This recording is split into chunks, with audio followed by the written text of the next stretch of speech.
Hello students, आज हम growth and development का टॉपिक नंबर 5 करेंगे, जिसके अंडर हम अप्रोचेस ऑफ डेवलपमेंट करेंगे। अप्रोचेस ऑफ डेवलपमेंट दो तरह की होती है, एक बैलेंस्ड ग्रोथ अप्रोच और दूसरी unbalanced growth approach. Balanced growth के अंडर हम 4 थ्योरीज करेंगे। बिग पुश थ्योरी, नरकसे की vicious cycle of poverty, third theory of critical minimum effort and fourth the low level equilibrium trap theory. इसी तरह से unbalanced growth का concept किसने दिया था और किसने डेवलप किया था, और उसके बाद इनको हम सारे डिटेल में एक्सप्लेन करेंगे। तो सबसे पहले हम देखते हैं कि बैलेंस्ड ग्रोथ क्या है। बैलेंस्ड ग्रोथ का जो कंसेप्ट है वो डेवलप किया था रैगनर नरकसे ने और प्रमोट किया था ल्यूइस यंग एंड रोडैन ने। अब बैलेंस्ड ग्रोथ का मतलब होता है development of all sectors simultaneously, मतलब सारे सेक्टर्स को इकट्ठे ही डेवलप करने की बात की गई है। और बैलेंस्ड ग्रोथ थ्योरी का मेन एम जो होती है harmony, consistency and equilibrium. Balanced growth जो है टैकल करती है डिमांड साइड प्रॉब्लम्स को। बैलेंस ग्रोथ थ्योरी में rate of consumption, income and investment जो है वो सारे एक दूसरे के इक्वल होते हैं। बैलेंस्ड ग्रोथ जो है एक डायनामिक एंड इलास्टिक मॉडल है। अब देखते हैं फर्स्ट थ्योरी जो है बैलेंस्ड ग्रोथ की, वो थी नरकसे की विशियस साइकिल ऑफ पॉवर्टी, जिसको नरकसे द्वारा ही दिया गया था। और उन्होंने विशियस साइकिल ऑफ पॉवर्टी का मतलब है निर्धनता का दुष्चक्र या गरीबी का दुष्चक्र, मतलब गरीबी की रेखा, मतलब एक सर्कल बन जाता है गरीबी का या पॉवर्टी का जो चलता रहता है। और इस सर्कल को अगर तोड़ना है तो यह जरूरी है कि balance between demand and supply जो है वो क्रिएट किया जाए। अब जो हमारे पास यहाँ पे कंसेप्ट दिया गया था नरकसे द्वारा, बहुत इंपॉर्टेंट है, concept of concealed saving potential, जिसका मतलब ये है कि डिसगाइज्ड अनएम्प्लॉयमेंट जो है वो पोटेंशियल सोर्स ऑफ सेविंग होती है। बट यहाँ पे सिर्फ पोटेंशियल सोर्स ऑफ सेविंग की बात की गई है और ये not the actual source of saving. अब हम देखते हैं विशियस साइकिल ऑफ पॉवर्टी जो है डिमांड साइड से कैसे अकर होगा। दो तरह से होता है, वो डिमांड साइड से भी हो सकता है और सप्लाई साइड से भी होता है। तो पहले डिमांड साइड से देख लेते हैं। डिमांड साइड से देखिए, हमारी सबसे पहले क्या होगी, लो इनकम होगी। लो इनकम की वजह से डिमांड क्या होगी, कम होगी। डिमांड कम होगी तो इन्वेस्टमेंट कम होगी। इन्वेस्टमेंट कम होगी तो कैपिटल फॉर्मेशन कम होगा, और कैपिटल फॉर्मेशन कम होने से लो प्रोडक्टिविटी होगी, और लो प्रोडक्टिविटी होगी तो फिर से लो इनकम होगी। तो देखिए एक सर्कल बन गया जो कि डिमांड साइड से सर्कल बन रहा है, मतलब लो इनकम की वजह से डिमांड कम हो रही है, और डिमांड कम होने की वजह से इतनी सारी चीजें होने से फिर से आप लो लेवल ऑफ इनकम आ रही है। तो ये हो गया विशियस साइकिल ऑफ पॉवर्टी और डिमांड साइड। इसी तरह से सप्लाई साइड से कैसे होगा, अब देखिए सप्लाई साइड से किस तरह से क्रिएट होगा ये। तो सबसे पहले लो इनकम होगी। अब लो इनकम होने की वजह से सेविंग कम होगी, सेविंग कम होगी तो इन्वेस्टमेंट कम होगी, इन्वेस्टमेंट कम होने की वजह से कैपिटल फॉर्मेशन कम होगा, कैपिटल फॉर्मेशन कम होगा तो प्रोडक्टिविटी कम होगी, और इसका रिजल्ट ये होगा फिर से लो इनकम पे आ जाएंगे। तो देखिए ये भी एक सर्कल बन गया, लो इनकम, लो सेविंग, लो इन्वेस्टमेंट, लो कैपिटल फॉर्मेशन, लो प्रोडक्टिविटी। तो ये सेविंग सप्लाई साइड से हमारा जो है एक सर्कल बन रहा है। अब अगर इस सर्कल को ब्रेक करना है तो क्या करना पड़ेगा, कॉम्प्लीमेंट्री डिमांड, मतलब ऐसी इंडस्ट्रीज में हमें इन्वेस्टमेंट करनी चाहिए जिनकी डिमांड जो कॉम्प्लीमेंट्री हो। मतलब एक इंडस्ट्री की गुड्स की डिमांड की जा रही है तो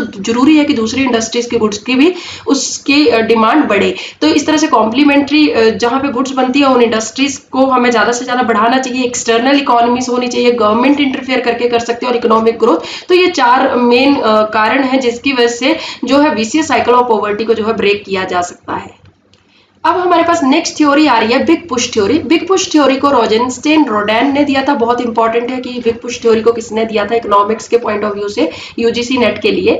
अब जो रोजेनस्टेन रोडैन थे वो फर्स्ट इकोनॉमिक्स थे जिन्होंने कोऑर्डिनेशन फेलियर की प्रॉब्लम को इंट्रोड्यूस किया था। तो ये बहुत इंपॉर्टेंट पॉइंट है, आपको बहुत अच्छे से लर्न करना है। उसके बाद रोजेनस्टेन रोडैन की इस थ्योरी का जो मेन कंसेप्ट था वो ये था कि एक इकोनॉमी को अगर डेवलप होना है तो उस इकोनॉमी को बहुत बड़ा अमाउंट ऑफ इन्वेस्टमेंट एक ही बारी में करना चाहिए।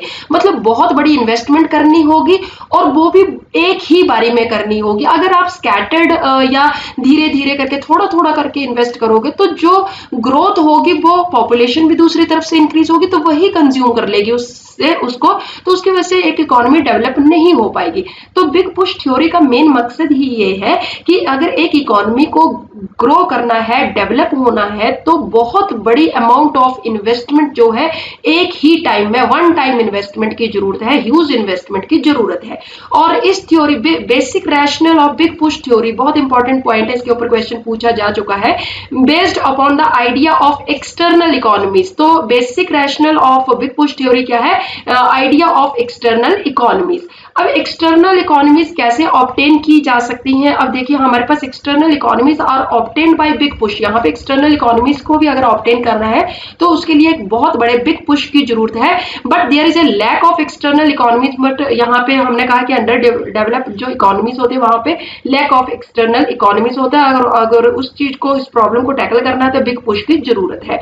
According to this theory, huge investment is necessary to overcome indivisibility on both demand and supply side.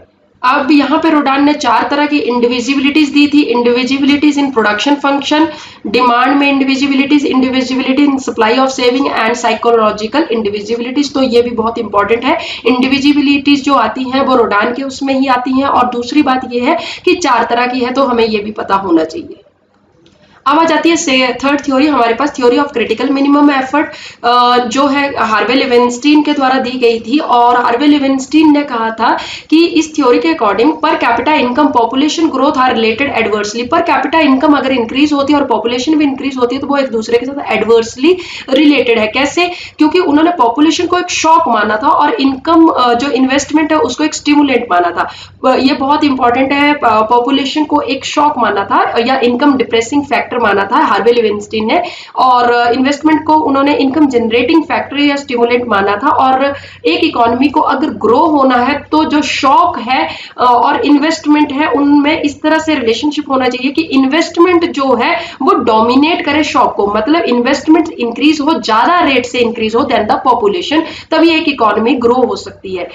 Small investment will increase. अगर स्मॉल थोड़ी थोड़ी इन्वेस्टमेंट की जाएगी तो इकोनॉमी में जो जीडीपी इंक्रीज होगा वो तो जो इंक्रीज पॉपुलेशन भी इंक्रीज होगी वही खा जाएगी। तो इसलिए यहाँ पे क्रिटिकल मिनिमम एफर्ट में ये कहा गया है, मेन जो एम है इस थ्योरी का, यहाँ पे ये कहा गया है कि जो इन्वेस्टमेंट की जाए वो एक लेवल हो उसका इन्वेस्टमेंट का, उस लेवल से ऊपर इन्वेस्टमेंट की जाए। अगर उस लेवल से नीचे इन्वेस्टमेंट की जाएगी तो हमारा क्या होगा, जो पॉपुलेशन बड़ी होगी वो ही उस इन्वेस्टमेंट से जो ग्रोथ होगी उसको कंज्यूम कर जाएगी। तो इसलिए एक minimum effort, critical minimum effort मतलब एक लेवल, उसके ऊपर ही इन्वेस्टमेंट होनी चाहिए। अगर उससे कम होगी तो वो शॉक जो है वो उसको कंज्यूम कर जाएगा। So it is necessary to ensure that an investment large enough take place which can overweigh the negative impact of population growth. Leibenstein ने ये भी कहा था कि ये जरूरी नहीं है कि जो क्रिटिकल मिनिमम एफर्ट, जो हम एक लेवल की बात कर रहे हैं कि इन्वेस्टमेंट कम से कम इतनी होनी चाहिए अगर एक इकोनॉमी को ग्रो करना है, तो वो एक ही बारी में की जाए, ये जरूरी नहीं है। वो आप धीरे धीरे करके भी वो इन्वेस्टमेंट कर सकते हो। तो मेन जो डिफरेंस है जो बिग पुश थ्योरी और क्रिटिकल मिनिमम एफर्ट थ्योरी में, रोडैन ने बिग पुश थ्योरी में तो ये कहा था कि बहुत बड़ी अमाउंट जो है इन्वेस्ट करो वो एक ही बारी में करो, और यहाँ पे क्रिटिकल मिनिमम एफर्ट थ्योरी में लिविंगस्टीन ने ये कहा है कि एक क्रिटिकल, एक लेवल ऑफ इन्वेस्टमेंट जरूरी है इकोनॉमी को ग्रो होने के लिए, बट वो इन्वेस्टमेंट आप जरूरी नहीं है एक ही बारी में करो, आप धीरे धीरे करके भी उस इन्वेस्टमेंट को कर सकते हो। अब नेक्स्ट थ्योरी आती है लो level of equilibrium trap theory. Low level of equilibrium trap theory को आर नेल्सन द्वारा दिया गया था, और उन्होंने ये कहा था कि जब जब एक इकोनॉमी में इनकम इंक्रीज होती है तो वहां पॉपुलेशन भी इंक्रीज होती है, और जो पॉपुलेशन इंक्रीज होती है वो इंक्रीज्ड इनकम को कंजम्पशन पे ही यूज कर देती है, जिसकी वजह से जो इकोनॉमी है वो स्टेबल इक्विलिब्रियम पे तो आ जाती है, बट वो स्टेबल इक्विलिब्रियम जो होता है लो लेवल पे होता है। तो इसकी वजह से एक ट्रैप जो है अकर हो जाता है। As a result economy caught to low level of equilibrium trap. अब इस ट्रैप को अगर आपको इंक्रीज करना, मतलब तोड़ना है, तो कैसे आप उस ट्रैप को खत्म कर सकते हो? तो इसके लिए इनकम को इंक्रीज करो, मगर इनकम इंक्रीज होनी चाहिए पॉपुलेशन रेट से के इंक्रीज होने से ज्यादा, मतलब income must be greater than the population, तभी ये जो है जो ट्रैप है वो खत्म हो सकता है। और इस ट्रैप के कुछ कारण थे जिसमें से high correlation between population and पर कैपिटा इनकम, मतलब पॉपुलेशन भी बढ़ेगी अगर इनकम ग्रो होगी तो बहुत हाई कोरिलेशन है जिसकी वजह से ट्रैप अकर होता है। जो हमारी टेक्नोलॉजी है वो इतनी अच्छी नहीं है, सोशल एंड इकोनॉमिक इरा को ज्यादा देखा जाता है एक इकोनॉमी द्वारा, और शॉर्टेज ऑफ लैंड है, इसकी वजह से ये ट्रैप जो है वो अराइज होता है। अब नेक्स्ट थ्योरी हमारे पास आती है अनबैलेंस्ड ग्रोथ थ्योरी। ये हरिस्कमैन द्वारा इंट्रोड्यूस की गई थी और बाद में इसको डेवलप किया गया था सिंगर, किंडलेबर्गर, पॉल स्टीटन एंड रोस्टो। तो आपको सारे नाम याद अच्छे से होने चाहिए, क्योंकि कई बार तो क्वेश्चन ये पूछा जाता है कि अनबैलेंस्ड ग्रोथ थ्योरी को डेवलप किसने किया था। तो ये सारे हैं सिंगर, किंडलेबर्गर, पॉल स्टीटन एंड रोस्टो। और कई बार क्वेश्चन पूछा जाता है कि अनबैलेंस्ड ग्रोथ थ्योरी को किसने दिया था, हरिस्कमैन ने इंट्रोड्यूस किया था। और हरिस्कमैन ने ये कहा था कि development is the chain of disequilibrium. Unbalanced growth का मतलब ये होता है कि हर क्षेत्र में जो है इक्वल इन्वेस्टमेंट नहीं करनी है, मतलब कुछ एक जो एरियाज हैं उनमें ज्यादा इन्वेस्टमेंट करनी है और कुछ एक में कम करनी है। तो according to this theory investment should be made in strategic industries and leading sectors. मतलब जो सेक्टर लीड कर रहे हैं यहाँ पे, जहां पे ज्यादा जरूरी है, मतलब जिससे इकोनॉमी ज्यादा ग्रो हो सकती है, वहां ज्यादा इन्वेस्टमेंट करो और बाकी एरियाज को आप नेग्लेक्ट कर सकते हो। तो इस तरह से अनबैलेंस्ड ग्रोथ की बात की गई है। कुछ एक एरिया में ज्यादा इन्वेस्टमेंट करने की बात की गई है और कुछ एक एरियाज को कम इन्वेस्टमेंट करने की बात की गई है। अब हरिस्कमैन ने इन्वेस्टमेंट को दो पार्ट्स में बांटा था, एक कॉन्वर्जेंट इन्वेस्टमेंट और दूसरी डिवर्जेंट इन्वेस्टमेंट। तो हमें इनमें भी पता होना चाहिए डिफरेंस।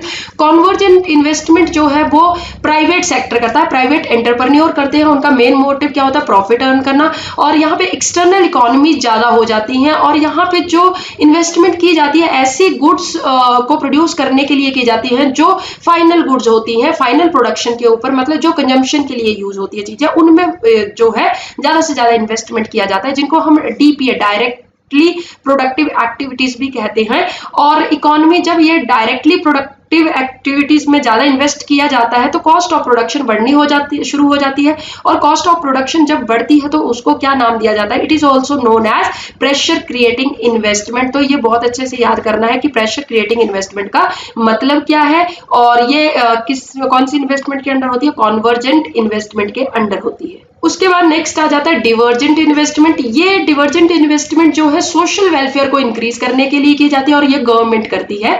और यहाँ पे लेस एक्सटर्नल इकोनॉमीज यहाँ पे कम राइज होती हैं और यहाँ पे सोशल ओवरहेड कैपिटल में इन्वेस्ट किया जाता है, जैसे लाइक रेलवे। और यहाँ पे इकोनॉमी जो है सोशल ओवरहेड कैपिटल के ऊपर जब ज्यादा इन्वेस्ट करती है तो बाद में कॉस्ट ऑफ प्रोडक्शन डिक्लाइन होनी शुरू हो जाती है, जिसको हम क्या कहते हैं? It is known as pressure relieving investment. तो जब हम सोशल ओवरहेड कैपिटल या डिवर्जेंट इन्वेस्टमेंट करते हैं तो यहाँ पे कौन सी होती है? प्रेशर रिलीविंग इन्वेस्टमेंट भी कहा जाता है इसको। अब लास्ट में हरिस्कमैन ने दो टाइप्स ऑफ लिंकेजेस दिए थे, backward linkage and forward linkage.